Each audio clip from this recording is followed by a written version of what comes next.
Welcome to the Learning Pines YouTube. We hope this video helps. In this video, I will explain how to replace a valve cover gasket on a Toyota Camry. First, gather your essential tools like a socket set, a torque wrench, and a new gasket kit.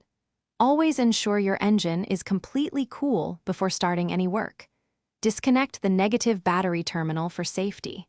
Have some cleaning solution and shop rags ready for later steps. Now let's remove the old gasket.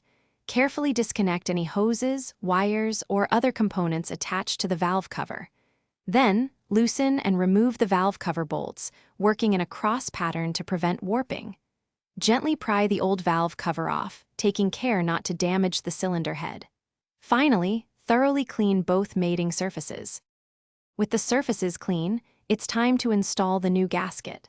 Place the new valve cover gasket securely into its groove on the cover.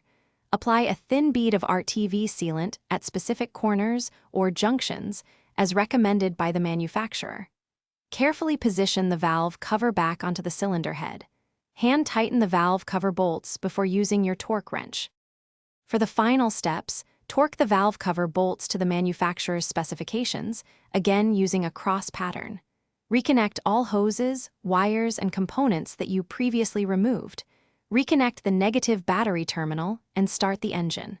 Let it run for a few minutes, then carefully inspect for any oil leaks around the new valve cover gasket.